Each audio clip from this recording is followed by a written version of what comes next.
la iglesia entera va a ser bien extremadamente bendecida. Todos se benefician cuando cada uno de nosotros estamos usando los dones que Dios nos ha dado para la honra y gloria de este gran Rey. Todos somos importantes.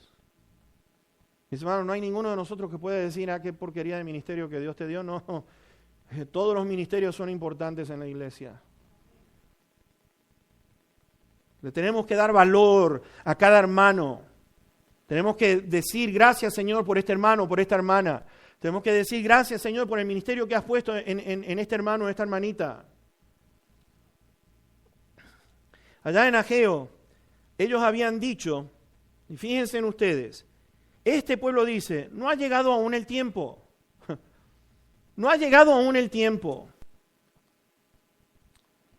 En Esdras 4:4 nos dice que los enemigos, el pueblo de la tierra, había intimidado a Israel. ¿Se acuerdan? 70 años de destierro lejos de la tierra produce que otros vengan y tomen posesión. Ahora, para hacer limpieza, les voy a decir una cosa. Mis hermanos, ¿saben qué? A veces no nos damos cuenta que cuando nosotros dejamos al Señor, otras cosas empiezan a introducirse en nuestra vida. Hay otras cosas que empiezan a ser prioridad en nuestra vida. Hay otras cosas que están en primer lugar que nuestro Dios. Y cuando uno quiere regresar nuevamente a las cosas del Señor, ¿te has dado cuenta cuánto cuesta? ¿Cuánto cuesta volver a sentir ese amor, ese fuego por el Señor? Y empezamos a decir, todavía no ha llegado el tiempo. Los enemigos de Judá, en Nehemías capítulo 2, aquellos que han estudiado Nehemías en el versículo 10, dice que los enemigos estaban disgustados en extremo que procuraran el bien de Israel, aquellos que estaban edificando. Estos enemigos atemorizaron tanto a Israel, mis hermanos, para que no edificaran. Encima le escriben una carta, si ustedes leen después en sus casas, allí en Esdras 4, le escriben una carta al rey, diciéndole, ¿sabes qué, rey Artajerjes? Queremos decirte que estos que están edificando los muros no van a pagar los impuestos, porque son una casa rebelde. Y si tú les permites construir esto, olvídate de que van a pagar los impuestos. Y el rey entonces dice, manda un edicto hasta que él diera una nueva orden para volver a construir. Pasan 16 años. 16 años. Vayan nuevamente a Esdras conmigo, por favor, porque vamos a ir al capítulo 5. Esdras 5. Y vamos a leer algunos versículos. Pues están muy en conjunto con lo que está allí en Ageo. Versículos 1 y 2. Profetizaron Ageo y Zacarías, hijo de Ido, ambos profetas, a los judíos que estaban en Judá y en Jerusalén, en el nombre de Dios de Israel, quien estaba sobre ellos. Entonces se levantaron Zorobabel, hijo de Salatiel, y Jesúa, hijo de Josadac, y comenzaron a reedificar la casa de Dios que estaba en Jerusalén, y con ellos los profetas de Dios que les ayudaban. Versículo 10 al 17 ahora, del mismo capítulo. Y también les preguntamos sus nombres para hacértelo saber, para escribirte los nombres de los hombres que estaban a la cabeza de ellos. Y nos respondieron diciendo, nosotros somos siervos del Dios del cielo y de la tierra, y reedificamos la casa que ya muchos años antes había sido edificada, la cual edificó y terminó el gran rey de Israel. Mas después que nuestros padres provocaron a ira al Dios de los cielos, Él los entregó en manos de Nabucodonosor, rey de Babilonia, caldeo, el cual destruyó esta casa y llevó cautivo al pueblo a Babilonia. Pero en el año primero de Ciro, rey de Babilonia, el mismo rey Ciro dio orden para que esta casa de Dios fuese reedificada.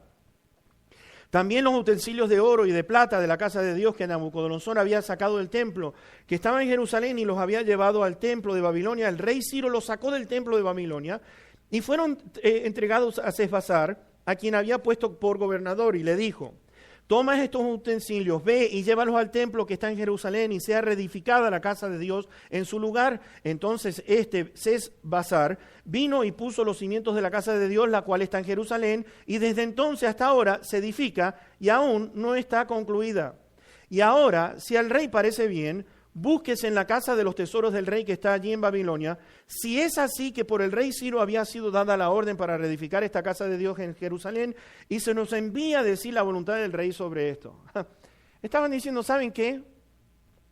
Le mandaron a Artajerjes esto, pero ellos estaban diciendo, ok, busquen lo que había dicho el rey Ciro, porque lo que nosotros estamos haciendo está aprobado por este rey.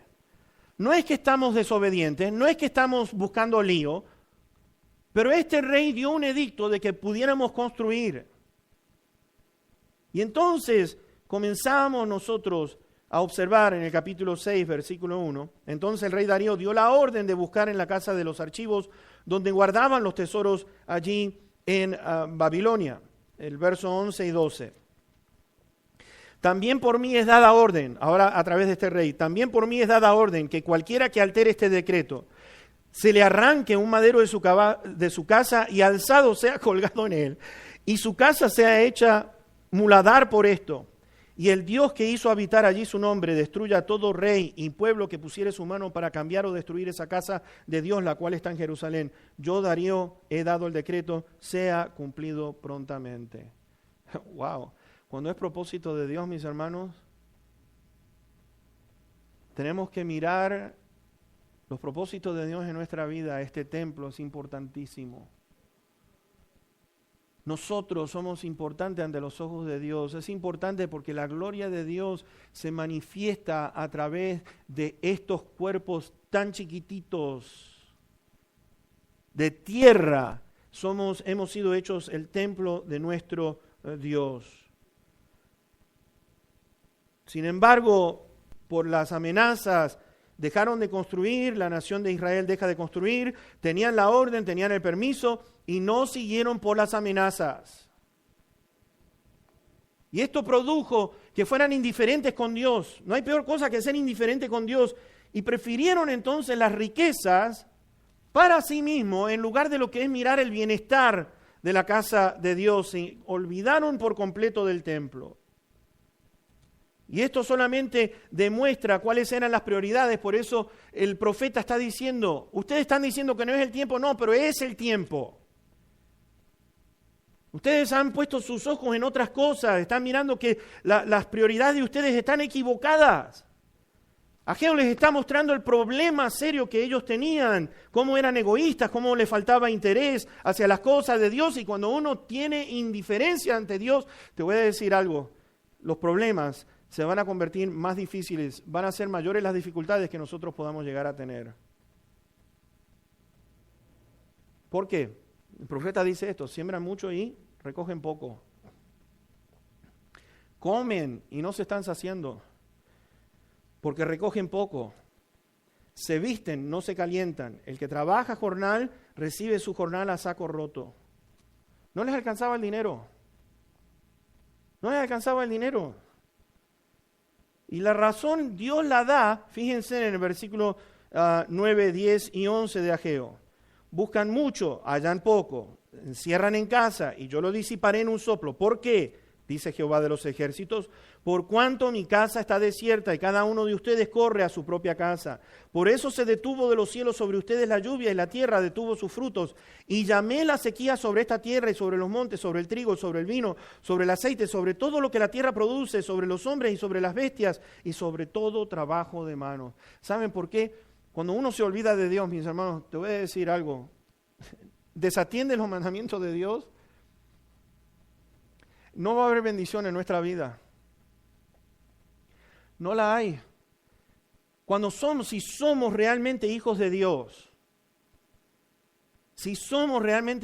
este Dios va a actuar para que sus hijos entiendan que no es nada de lo que nosotros podamos hacer, a no ser que esté Él detrás de todo eso, mis hermanos. Nuestra bendición más grande proviene de Dios. El aire que respiramos es de Dios. El dinero que tenemos es de Dios. La salud que tenemos es de Dios. Todo lo que nosotros tenemos pertenece a nuestro Dios glorioso. Y por eso es que cuando Dios está cumpliendo su palabra, la cumple, mis hermanos, de una manera, Él se los había anticipado anteriormente. Ustedes pueden buscarlo después en el libro de Deuteronomio, pero dice así en aquel libro: y por haber oído estos decretos y haberlos guardado y puesto por obra, Jehová tu Dios guardará contigo el pacto y la misericordia que juró a tus padres, y te amará, te bendecirá y te multiplicará y bendecirá el fruto de tu vientre y el fruto de tu tierra, tu grano, tu mosto, tu aceite, la cría de tus vacas y los rebaños de tus ovejas, en la tierra que juró a tus padres que te daría. Mis hermanos, obedecemos a Dios y Dios comienza a bendecir nuestra vida. Porque Dios sabe lo que es bueno para nosotros. Y qué tristeza es cuando somos indiferentes a lo que Dios dice en su palabra. ¿No se han dado cuenta que este Dios está interesado en darnos todo lo que nosotros necesitemos? Todo lo que nosotros necesitemos, este Dios está pendiente. Porque es nuestro Padre Celestial. Por nada estén afanosos. Porque nuestro Padre que está en los cielos conoce que necesitamos ropa y que necesitamos dónde vivir, que necesitamos comida. Él sabe todo esto. Pero busquen primeramente el reino de Dios, su justicia, y todo lo demás será dado por añadidura. Porque este es el Padre que está velando por su Hijo, por su creación. Dios cumple sus promesas. Escuchen la palabra y ustedes van a ver la bendición que va a hacer. Sin embargo, le está dando ánimo. Allí también en Deuteronomio: si dijera en tu corazón, estas naciones son mucho más numerosas que yo, ¿cómo las podré exterminar? No tengas temor de ellos o de ellas. Acuérdate bien lo que hizo Jehová tu Dios con Faraón y con todo Egipto, y de las grandes pruebas que vieron tus ojos, y de las señales y milagros, y de la mano poderosa y el brazo extendido con que Jehová tu Dios te sacó. Así hará Jehová tu Dios con todos los pueblos cuya presencia tú temieres. Mis hermanos, ¿estaban todos con miedo? Los enemigos estaban allí con miedo, habían atemorizado al pueblo, y Dios está diciendo: ustedes déjenme a los enemigos en mis manos, ustedes hagan y cumplan lo que tienen que hacer. No desmayes delante de ellos, porque Jehová tu Dios está en medio de ti, Dios grande y temible, y Jehová tu Dios echará a estas naciones de delante de ti poco a poco. ¿No es grande este Dios? Y Dios lo que está diciendo, tercer punto que quiero traer, versículos 5 y 7 de Ageo capítulo 1, debemos de hacer una evaluación, porque fíjense en las palabras que usa Dios. Pues así ha dicho Jehová de los ejércitos: mediten bien sobre sus caminos. Versículo 7, así ha dicho Jehová de los ejércitos: mediten sobre sus caminos. Lo que Dios está diciendo: hagan una evaluación. Yo me he dado cuenta de una cosa mientras estaba estudiando el mensaje. Estaba mirando que no importa el nivel de madurez que tengamos como hijos de Dios, debemos evaluar si estamos caminando continuamente y en forma completa en la luz y santidad antes de estar caminando en las tinieblas. No importa qué nivel de madurez tengamos, tenemos que hacer una evaluación. ¿Estoy caminando en la luz? ¿Estoy caminando en la santidad? ¿Estoy caminando en los mandamientos de Dios? ¿O estoy caminando en las tinieblas? O uno dirá: yo no estoy caminando en las tinieblas. Si hay desobediencia, sí que lo estamos haciendo. A la luz de las Escrituras tenemos que decir: ¿cómo estoy? ¿Cómo estoy, Señor? ¿Cómo estoy? Quiero ver en tu palabra en qué nivel yo me encuentro. ¿Sabes? Allí en 2 Corintios 13, versículos 5 dice esto: examínense a ustedes mismos si están en la fe. Examínense a sí mismos si ustedes están en la fe. Pruébense a ustedes mismos. Debemos de probarnos a nosotros mismos. Y empezamos a ver, mis hermanos, que las pruebas lo único que hacen es comprobar dónde está nuestra obediencia. ¿Sabías eso? Cuando nos probamos el uno al otro, vamos a notar si estamos en obediencia a Dios o si estamos en desobediencia. ¿Por qué digo esto? Porque Abraham dice que fue probado por Dios. Y obedeció, y por medio de esa obediencia dice que fue llamado el padre de la fe, en Romanos 4. Fue llamado, por esa obediencia fue llamado el padre de la fe.